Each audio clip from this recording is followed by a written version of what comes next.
सभी को प्रणाम करता हूं, आप सभी को प्रणाम करता हूं। और जैसा कि आदरणीय काकानी साहब ने अपने उद्बोधन में बताया, काफ़ी सारी प्रेरणादायक वाक्य उन्होंने कहे, बातें बताई। पर्यावरण के बारे में आप कह रहे थे कि पर्यावरण, आप बड़े प्रेमी हैं, पर्यावरण प्रेमी। हमारे भी इंदौर में एक नेताजी हैं, बड़े पर्यावरण प्रेमी हैं, खूब प्रेम है उनको पर्यावरण से। इतना प्रेम है कि वो उस प्रेम में इतने डूब जाते हैं कि एक पौधा भी लगाने में उनको शर्म आ जाती, भूल जाते हैं, प्रेम में इतना डूबे हुए हैं। लेकिन पिछले दिनों कैलाश विजयवर्गीय साहब के नेतृत्व में हमारे इंदौर में 51 लाख पौधे लगाए गए, पौधारोपण हुआ। तो उन नेताजी ने भी पौधा लगाया, वो वहीं सरपंच कार्यालय में ढोल ढमाके के साथ में 15-20 दिनों को लिया और नेताजी ने पौधा लगाया। पर्यावरण प्रेमी, भयंकर पर्यावरण प्रेमी, पौधा लगाया सुबह नेताजी ने, और दोपहर में उस पौधे को एक बकरा खा गया। लेकिन नेताजी पर्यावरण प्रेमी थे, शाम को नेताजी उस बकरे को खा गए। जरूरी नहीं है कि पर्यावरण आपका प्रेम है तो दूसरों का भी ऐसा हो, बड़े टिपिकल प्रकार के लोग भी पाए जाते हैं।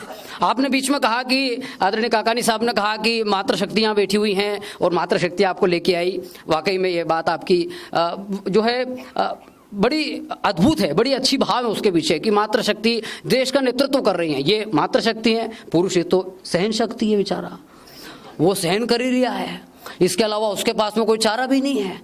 आप महेश महादेव की आप तपस्या करते हो, मतलब आराधना करते हो, मेरी बात का आप समर्थन करोगे कि महादेव स्वयं माता पार्वती को नहीं जीत पाए, उनकी जीत के आगे उनकी नहीं चली। राम भी सीता के चक्कर में, सीता माता ने कहा कि नहीं सोने का मृग, अब सोने का मृग होता है क्या, लेकिन राम को जाना पड़ा, सीता जी हरण हो गया। महिलाओं को नहीं जीता जा सकता। मेरी खुद की व्यक्तिगत पत्नी जो है, आज के समय में बहुत सारे तिवारी जी हैं राजनीति में और थरूर जी भी हैं, तो ऐसे सब लोग बहुत सारे हैं जो कई प्रकार की प्रेरणा देते हैं और वो 2-3-4 भी चल रहे हैं उनके साथ में, इसलिए मैं कह रहा हूँ व्यक्तिगत पत्नी है। तो मेरी पत्नी इतनी विचित्र है साहब, पिछले दिनों मैं बनारस तरफ था तो मैंने एक साड़ी खरीदी। अब मैंने 1000 की साड़ी खरीदी आदरणीय काकानी साहब, और मैंने मेरी पत्नी को फोन लगाया वहीं बनारस से, मैंने कहा कि मैंने 500 रुपये की शानदार साड़ी खरीदी है। तो वो जो वाहिगुरु भाटिया मेरे साथ थे सरदार जी, वो मेरी तरफ देखने लगे। अरे मैंने कहा 1 मिनट, मैंने 1000 की साड़ी खरीदी थी, मैंने कहा 500 की खरीदी और बहुत शानदार साड़ी। तो मेरी पत्नी बोली कि 500, मैंने कहा बनारस में तो साड़ियों का ढेर, कोई कमी है क्या, बहुत अच्छी साड़ी है, मैं तेरे को पार्सल कर रहा हूँ, तू देखना जरा, मैं तो इधर ही रहूँगा, 8-10 दिन लग जाएंगे। बोले ठीक है, मैंने पार्सल कर दी साहब साड़ी। 3 दिन बाद जब मैं लखनऊ में था तो उसको साड़ी मिल गई, उसका फोन आया, बोले साड़ी मिल गई। मैंने कहा वेरी गुड। अब इसके पहले सरदार जी ने मेरे से पूछा कि पंडित एक बात बता, तूने अभी हाल मेरे सामने 1000 रुपये गूगल पे करे और तू भाभी को 500 रुपये बता रहा है। अरे मैंने कहा क्या करूँ वीर जी, मेरी पत्नी है ही ऐसी। बोले कैसी? अरे मैंने कहा मैं कोई भी चीज लेके जाता हूँ मुंबई वगैरह से, बोले देखिए लेके आया। अरे वाह, कितने की लेके आए? मैंने कहा 700 रुपये का गाउन है। 700 रुपये? यहाँ राजवाड़ा पे 300 रुपट्टी में मिल जाता। मैं भिंडी लेके जाता हूँ, बड़े भिंडी लेके आए, हाँ अच्छी तो है, क्या भाव है? मैंने कहा 20 रुपये पाव, 10 रुपये में ठेले पे मारी मारी फिर रही है। तुम्हारे को ठग लिया लोगों ने। उसको लगता है कि मेरे पति को कोई भी बेवकूफ बना सकता है, हालांकि मेरे को क्या, कोई भी पत्नी हो, ये लोग बहुत सारे बैठे हैं समर्थन करेंगे कि आदमी कितने बड़ा, ये चेयरमैन वगैरह सब ठीक है, चेयरमैन हो जाए, इंडस्ट्रियलिस्ट हो जाए, विधायक हो जाए, मैं तो कहता हूँ कलेक्टर हो जाए, मंत्री हो जाए, लेकिन जब वो घर जाता है ना तो उसकी पत्नी उसको बिठा के एक ही बात बोलती है कि तुम्हारे में अक्ल नाम की चीज नहीं है।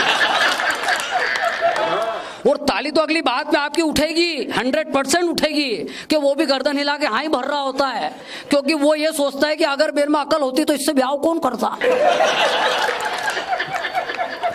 तो मैंने मेरी वो वीर जी को वो समझाया। अब 3 दिन बाद वो वाइफ को जब वहाँ साड़ी मिल गई, उसका कॉल आया, बोले साड़ी मिल गई। मैंने कहा वेरी गुड, कैसी लग रही? बोले 1 नंबर, बहुत बढ़िया, बहुत शानदार। मैंने कहा 500 रुपये में और क्या चाहिए? अरे बोले सुनो तो सही। मैंने कहा क्या? बोले कि वो साड़ी मेरे को तो बहुत अच्छी लग रही थी, पर पास वाली विमला भाभी को और भी पसंद आ रही थी। आपने 500 में खरीदी थी, मैंने 700 रुपये।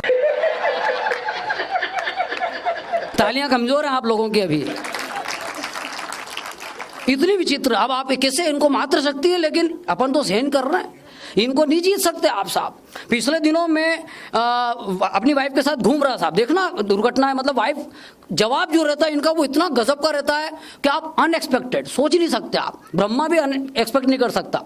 मैं घूम रहा मेरी पत्नी के साथ में 8 दिन पहले की बात, और गार्डन में घूम रहे हम लोग, तो 10-10:30 बजे रात का टाइम होगा, तो उधर से 3-4 कुत्ते लपके हमारी तरफ। और मैंने कहा कुत्ते लपके, तो मैंने कहा पंडित क्या करें? मैंने कहा अपन बचो नहीं बचे, पत्नी को बचाओ भाई, ये ससुर जी की अमूल्य निधि अपने को मिली है, इसको बचाओ, रक्षा करो। तो मैंने तुरंत तो उसको गोद में उठा लिया। अब इस कृष्ण स्थिति में भी मैंने उसको कैसे उठाया होगा आप सोच सकते हो। लेकिन माहेश्वरी जी, मैंने अदम्य साहस का परिचय देते हुए उसको उठाया और उठाया और उन कुत्तों को हा हू करके जैसे तैसे भगाया, उनको भगाया और उसको उतारा।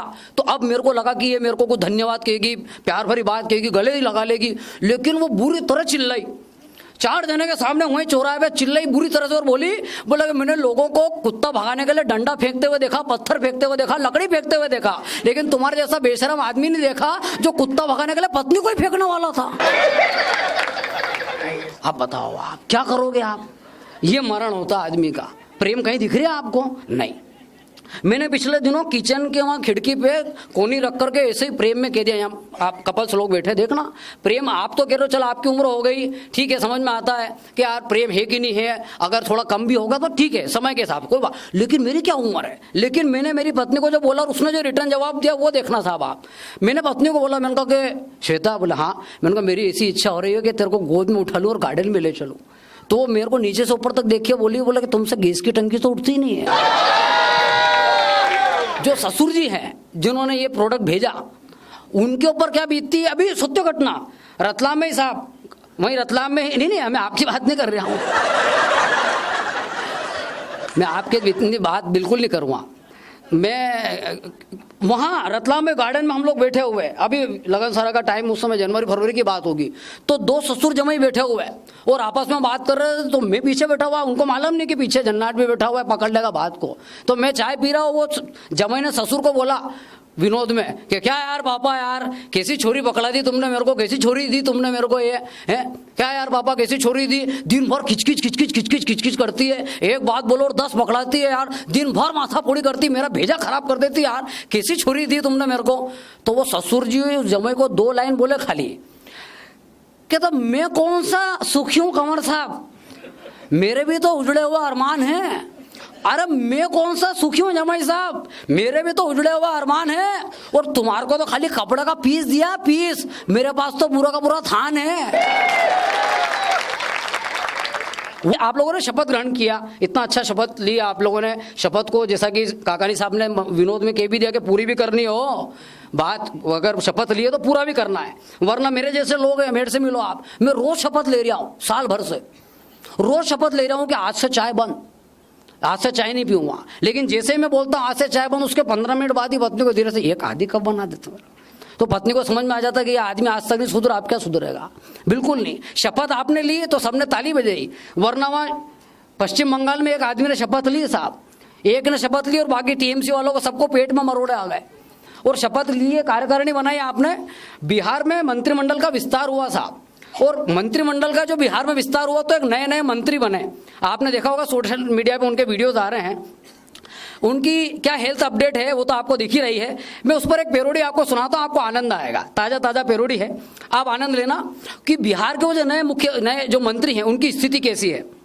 वो ये कह रहे हैं कि पहली पहली बार कुर्सी पाई है, पहली पहली बार कुर्सी पाई है, कुछ न समझ में आए मैं क्या करूं, गांजे ने मेरी ऐसी हालत की है, गांजे ने मेरी ऐसी हालत की है, कुछ न समझ में आए मैं क्या करूं। लेकिन दिल के बड़े साफ है, सरल हृदय के आदमी है, इसलिए पीए को साफ साफ बोल दिया उन्होंने कि मेरा हाल बुरा है इतना, जाकर जनता से कहना, तुम तो रहो बस प्रेम से मेरे भरोसे ना रहना, मेरा हाल बुरा है इतना, जाके जनता से कहना, अपनी हेल्थ पे खुद ही ध्यान दो मेरे भरोसे न रहना, भांग की गोटी डबल डोज हो गई है,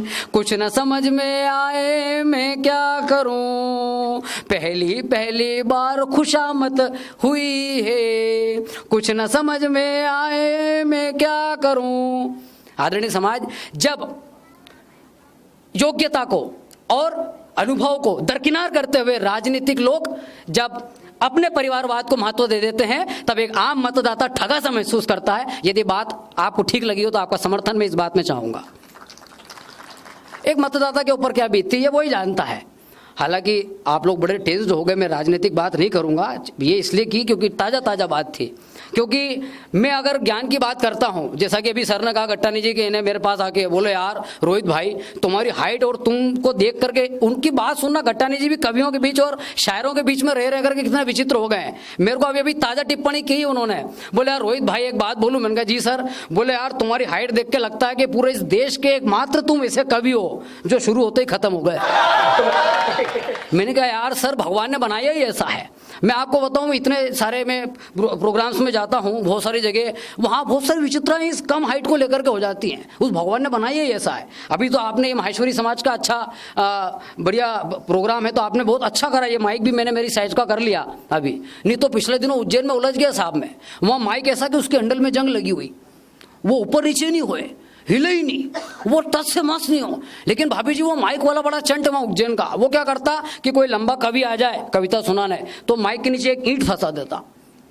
कोई और भी लंबा कवि आ जाए जाजू साहब तो माइक के नीचे 2 ईंट फंसा देता। कोई और भी लंबा कवि आ जाए तो माइक के नीचे 3 ईंट फंसा देता। बात तो तब हुई जब मेरा नंबर आया तो माइक वाला अपनी जगह से उठा ही नहीं।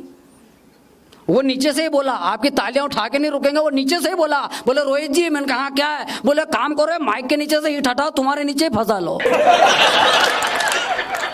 बताओ आप, लोग इससे आनंद लेते हैं। लोगों को बड़ा बॉडी शेमिंग होती है और बोले यार भाई हम जरा से, हम बड़े मोटे। मेरे को बड़ा आनंद आता है और भगवान सरस्वती की कृपा ये है कि हाइट के चक्कर में लोग बुलाते हैं कि यार इसको बुलाओ, ये आनंद देगा। अभी पिछले दिनों की बात है, मैं वाह भाई वाह में गया, 4-5 एपिसोड्स मैंने भी किए शैलेश लोढ़ा जी के साथ में। तो वहाँ गया तो वहाँ दुर्घटना हुई। वहाँ क्या है कि 3-4 हम कवि थे, तो एपिसोड की शूटिंग के बाद में प्रोमोस के लिए फोटो लेते हैं फोटोग्राफर्स, एडवर्टाइजमेंट के लिए। तो शशिकांत जी खड़े हुए, देश के बड़े कवि, तो वो खड़े हुए, तो उनके 15-20 फोटो लिए। देखना मेरे को ये हाइट को देख करके लोग कैसे हल्के में लेते हैं। वो फोटोग्राफर ने शशिकांत जी के फोटो लिए, 15-20 फोटो, इधर से उधर से 10 प्रकार से। फिर वो कवित्री खड़ी हुई मुमताज जी, उनके फोटो लिए 15-20 फोटो, इधर से उधर से 25 प्रकार से। लेकिन जब मैं खड़ा हुआ तो खाली एक ही फोटो लिया और बात खत्म।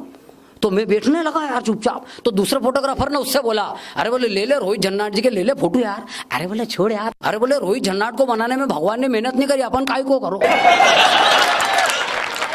बताओ, आप लोग हंस रहे हो, मेरे प्राण निकलते हैं। इतने विचित्र लोग मेरे को मिल जाते हैं। मैं एक घटना और सुनाता हूं, उसके बाद मैं एक बहुत अच्छा प्रसंग सुना करके मैं आप लोगों से विदा लूंगा। आपको प्रसंग बड़ा अच्छा लगेगा, लेकिन उसके पहले सुनाओ मेरे साथ क्या। अच्छा, आप लोग तो बहुत फिर भी सुन रहे हैं, मुस्कुरा रहे हैं, हंस तो रहे हैं। भले आप लोग तालियां कम बजा रहे हो, हालांकि अमीर लोग नहीं बजाते तो लेकिन जो है हाँ, वेरी गुड, एक नंबर, सो नाइस। हम लोग करते हैं होटल्स में प्रोग्राम, तो ये दुख भी रहता है, लेकिन आप लोग हंस तो रहे हैं कम से कम। अन्यथा भोपाल के, सर सत्य घटना बता रहा हूँ काकनी साहब, भोपाल के अग्रसेन चौक पे कवि सम्मेलन हुआ। आदरणीय मंत्री जी सारंग साहब ने कवि सम्मेलन कराया होली के एक दिन पहले। मैं कविताएं सुना रहा, लोग सुन रहे, जन समूह 15-20 हजार का, लोग सुन रहे, तालियां बजा रहे हैं। लेकिन वहां बीचों बीच एक सेठ जी बैठे हुए, वो ताली नहीं बजाए, घूर घूर के देखे सुमड़े जैसे, अपने मालों में कहते ना सुमड़ा आदमी। तो वो सेठ जी सुमड़त्व को प्राप्त हो गए, मेरे को लगता। वो ताली नहीं बजा और सुमड़ा जैसे देखे, उनका नौकर भी बजा रहा। तो आखिरकार मैंने उतर के सेठ जी से बोला, पूछा, मैंने कहा सेठ जी आप ताली क्यों नहीं बजा रहे, क्या कारण है? तो सेठ जी ने ताली नहीं बजाने का क्या कारण सुनाया। मैं 4 पंक्तियों में छंद के माध्यम से आप तक पहुंचाता हूं, छंद विधान में, आपको आनंद आएगा। सेठ जी ने ताली नहीं बजाने का कारण बताया कि सेठ जी बोले कि मैं तो खूब बड़ा आदमी हूं, तालियां बजाना मेरे नौकर का काम है। कि सेठ जी बोले कि मैं तो खूब बड़ा आदमी हूँ, तालियां बजाना मेरे नौकर का काम है। हंसने मुस्कुराने की भी फुर्सत नहीं मुझे, मंदिर भी जाना मेरे नौकर का काम है। कि बीवी को घुमाना हो या बच्चों को पढ़ाना हो, या बीवी को घुमाना हो या बच्चों को पढ़ाना हो, या मेरा कान भी खुजाना इस नौकर का काम है। तो मैंने पूछा ये 2 बच्चे भी तुम्हारे ही हैं खुद के, या फिर ये भी तुम्हारे? समर्थन की तालियां मिलती रहे आपकी, अगर ठीक लगी हो बात तो। भाई कड़वा है लेकिन अटपटा है, लेकिन सत्य तो यही है। लेकिन खैर आइए, आप लोग, समय हो चला है और भोजन का भी समय हो गया, ज़्यादा प्राण पीना भी ठीक नहीं है आप लोगों के। हालांकि मैं लोकतांत्रिक कवि, उन्होंने मुझे 20 मिनट कहा था, मैं 17 मिनट में ख़त्म करूंगा। अन्यथा वो कवियों के बारे में आपने एक चुटकुला सुना होगा बहुत पुराना सा, कि 2 लोग बैठे हुए थे बस में, तो एक ने दूसरे से ऐसे व्यवहार रूप से, सफर कटेगा तो ऐसे ही पूछ लिया, बोले नमस्कार साहब। बोले हाँ नमस्कार। बोले आप क्या करते हैं? बोले मैं कवि हूँ, कविताएं सुनाता हूँ। और आप? बोले मैं तो बहरा हूँ, सुनता ही नहीं हूँ। लोगों को ये भी रहता है कि चालू होगा तो बंद होगा कि नहीं, लेकिन मैं ऐसा आर्टिस्ट नहीं हूँ। आपको एक प्रसंग सुनाता हूँ, क्योंकि काकानी साहब ने, जाजू साहब ने शास्त्रों की बात कही, पुराणों की बात कही, प्रेरणा की बात कही। केवल 1 मिनट का प्रसंग सुनाऊंगा, आपको बहुत अच्छा लगेगा, आप घर लेकर के जाइएगा। रोहित झन्नाट को इंस्टाग्राम, यूट्यूब पे आप सुनते भी रहते हैं, प्यार देते हैं, देते भी रहेंगे, लेकिन वो सारा कॉमेडी है, वो अलग विषय है। मेन मुद्दे की चीज आप तक पहुंचाता हूं। एक दिन एक गांव के मंदिर के सीढ़ी पर बैठी एक बुढ़िया भीख मांग रही थी। तो उसको भीख मांगते हुए देखा संत ने, महात्मा ने, और मन ही मन विचार किया कि मैं इस गांव में चातुर्मास करने आया हूं, 4 महीने के लिए आया हूं, 3 महीने तो हो चुके हैं, 3 महीने से इस बूढ़ी अम्मा को देख रहा हूं, नित्य प्रतिदिन आकर के भीख मांगती है, क्या कारण है? जाकर के अम्मा से पूछा। अम्मा बोले, जी महाराज। बोला, आप रोज यहाँ भिक्षावृत्ति करती हैं, इतने बुजुर्ग अवस्था में, घर में कोई नहीं है? बोला, अरे महात्मा जी, मेरे पति तो थे, वो तो सिधार गए बहुत साल पहले, लेकिन बेटा है, उसको हमने पढ़ा लिखा के विदेश भेज दिया, अब माँ है, नौकरी करता है। अरे विदेश चला गया तो वहां से कुछ पैसा वगैरह नहीं भेजता है? बोले, नहीं वो कुछ दिक्कत होगी, वो हाँ हर महीने कुछ लिख करके जरूर भेजता है, पर मैं तो अनपढ़ गंवार हूँ, मैं उसको देखती हूँ, अब पढ़ना तो आता नहीं है, चूम लेती हूँ, छाती से लगा लेती हूँ और कमरे की दीवार पे लगा देती हूँ, हो सकता है कुछ मजबूरी हो। बोला, अच्छा। लेकिन संत को ये बात बड़ी विचित्र लगी, अटपटी लगी। उन्होंने कहा कि अम्मा हमें घर ले चलोगी? अरे बोले, आहो भाग्य महाराज, आइए पधारिए। बूढ़ी अम्मा अपने घर ले गई। जैसे घर का दरवाजा खुला, कमरे का दरवाजा खुला, संत ने जैसे घर में प्रवेश किया, वो देखते क्या है, उस कमरे की तीनों दीवारों पर 50-50 हजार के चेक लगे हुए हैं, ड्राफ्ट लगे हुए हैं। हर महीने वो बेटा 50,000 60,000 रुपये भेजता है, लेकिन वो माँ अनपढ़ होने के कारण उसका महत्व नहीं समझती, छाती से लगाती है, चुमती है और रख देती है। यही स्थिति हम सनातनियों की है कि हमारे ऋषियों ने, मुनियों ने, वेद व्यास जी ने और सभी प्रभु के अवतारों ने, ऋषियों ने हमें शास्त्र दिए, पुराण दिए, भागवत दिए, महाभारत दिए, लेकिन हमने उन ग्रंथों को बस अलमारी में रख दिया, रोज प्रणाम करते हैं। यदि हम रोज उन्हें पढ़ लेते तो हमारा जीवन धन्य हो जाता, हमारे जीवन में परिवर्तन आ जाता।